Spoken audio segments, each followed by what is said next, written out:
ही ज्योतिष तुम्ही ऐकत आहात पंडित अमोघ कुलकर्णी यांच्याकडून. मित्रांनो, 2026 एक मोठा प्रश्न घेऊन येत आहे. शनी की साडेसाती. आणि यंदा तिचा सर्वात तीव्र, सर्वात कष्टदायक फटका कोणाला बसणार हे जाणून घेणं गरजेचं आहे, कारण प्रभाव खोलवर जाणार आहे.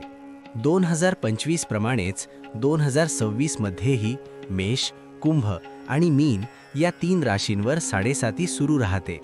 पण यातील सर्वात कठोर टप्पा, सर्वात जास्त परीक्षा ही अनुभवणार आहे मीन रास. कारण मीन राशीसाठी आता सुरू होत आहे साडेसातीचा दुसरा चरण. आणि दुसरा चरण म्हणजे खरी कसोटी, जीवनातील आधारस्तंभ हलवणारा काळ. शनीची गती जेव्हा बदलते तेव्हा परिणाम फक्त एका दिशेने होत नाहीत. पैशांवर ताण, घरात गैरसमज, कामात विलंब, मनात अस्थिरता. 2026 मध्ये हे चारही मोर्चे एकाच वेळी तुमच्या समोर उभे राहू शकतात.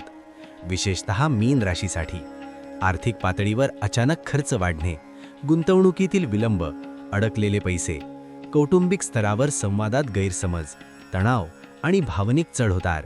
ही परिस्थिती हलकी नाही, कारण शनीचा उद्देशच असतो माणसाला पुन्हा घडवणे, कडक शिस्तीतून. एक छोटी विनंती, जर तुम्हाला अशा महत्त्वाच्या ज्योतिषीय बदलांची खरी माहिती सातत्याने हवी असेल तर अमोघ चॅनलला नक्की सबस्क्राईब करा, कारण पुढील व्हिडिओ तुमच्या राशीसाठी अत्यंत महत्त्वाचे असणार आहेत.